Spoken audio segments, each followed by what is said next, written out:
media houses present, leaders of various sub-associations, my respectful colleagues from the University of the Gambia Students' Union, fellow students of the University of the Gambia, and all other ladies and gentlemen present.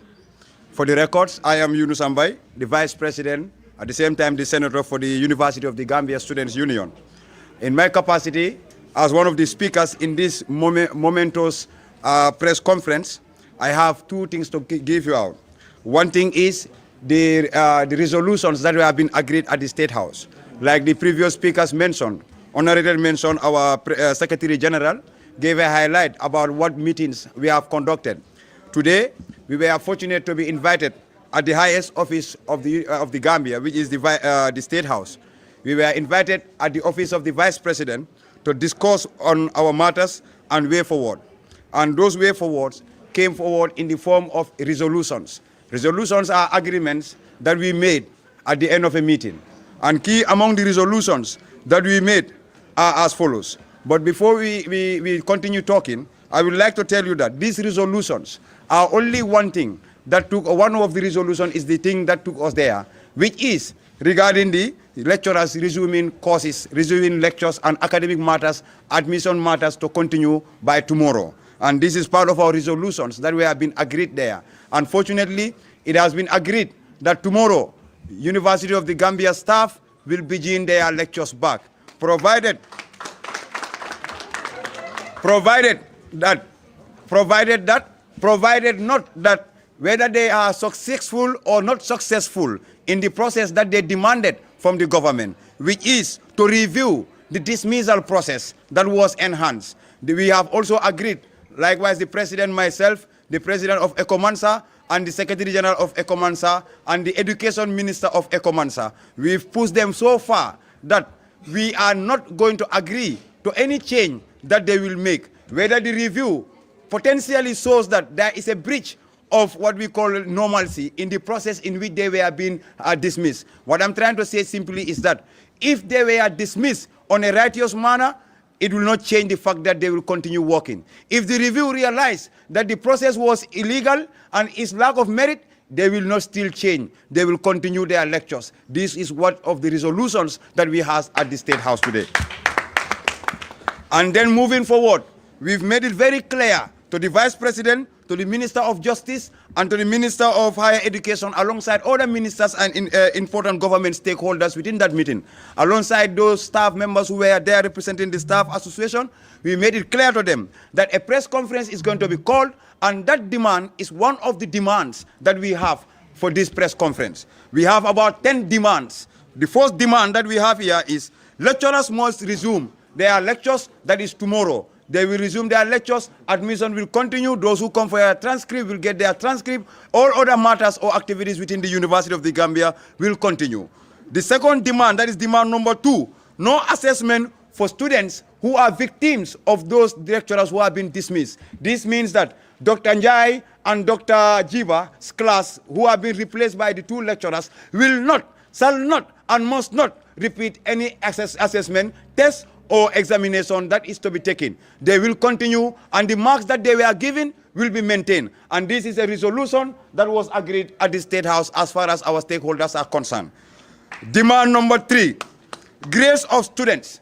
We are demanding that the problem, as far as we are concerned, is not only about the problem of BPA. Many students who were here yesterday, unlawfully making a group, demanded certain matters, which are sacrosanct to our demands, but they are not the legal entity to come. So that's why, as a legal entity, voted by the majority of the students of the University of the Gambia, through constitutional means, we believe that there are a lot of issues that we should demand for, which led us to demand number 3, grades of students. We have about 500 grades for School of Arts and Science missing, about 275 grades for BPA missing, about 30-something grades for journalism missing, about 40-something in EDUSA missing, about many other grades pending. When I say missing, they are either pending, missing, or grades that do not reach their portals.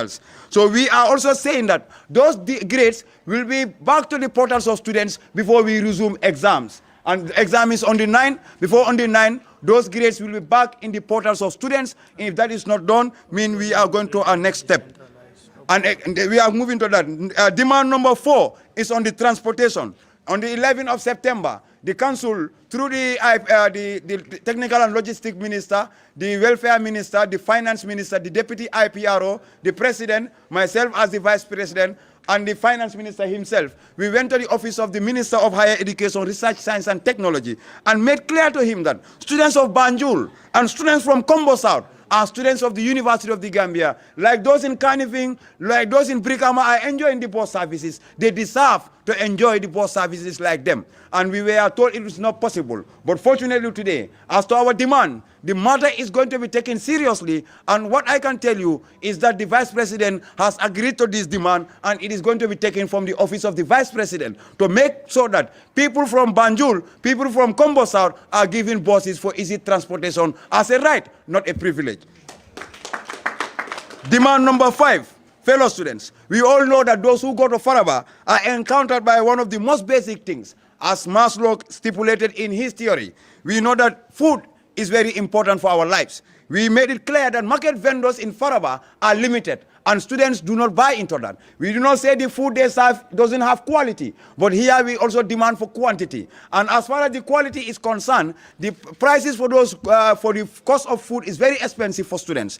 Either allow to liberalize the market in Faraba, that is allow other vendors to be part of the market system in order to allow every student to have access to food and water in Faraba. We've known that there are only 2 registered vendors in Faraba. That is one company from Nero and an individual entrepreneur in the School of Education. We demand that there will be more people to be selling in the markets as far as Faraba is concerned, to allow students have sustainable food and water in the University of the Gambia. Demand number 6, early clearance. We also made it clear, and we reference what had happened during the beginning of the semester, whereby most beneficiaries, as far as scholarship is concerned, were deprived of registering their courses at the right time. We have demanded that thing has to be stopped, and we have put it to the minister. That is his responsibility. And as for the records, the Vice President, the Minister of Justice, put it directly in front of the minister and all of us, the stakeholders, that it is a responsibility that the University of the Gambia, if any document that is being signed by the Minister of Higher Education, the University of the Gambia management is entitled to honor and endorse that document. This simply means that if you are a beneficiary from MOHAS, University of the Gambia has no right to say that we will not clear you. You will be automatically clear, which is a mandate, because University of the Gambia is directly under the Ministry of Higher Education, Research, Science and Technology. Demand number 7.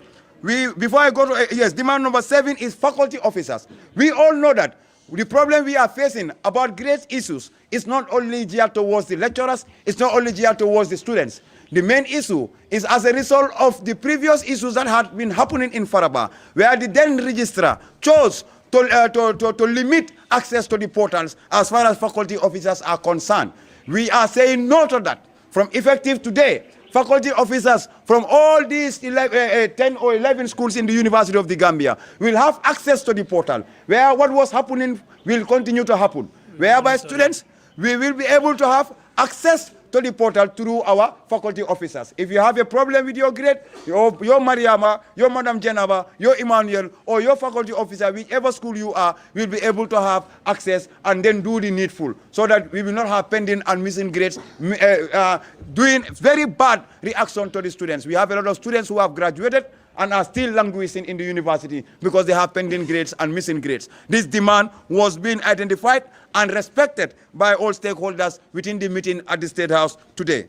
The next demand, which is demand number 8, we demand that the health and safety of the students must be guaranteed. And this demand is made in consolidation with the responsibilities of the Gender and Health Minister. We all know what the minister has been doing. I mean the Gender and Health Minister of the Students' Union. We demand that the sick bay, the babysitter center, the ambulance production, and there will be what we call a standby nurse that will attend to any individual who feels sick or has injuries that demand attention or medical attention. This demand is made clear and referenced by the Minister of Higher Education, that he had already made communications to the Minister of Health that this demand will be met in no sooner time than now. And again, demand number 9, the last but not the least, which includes internet connection.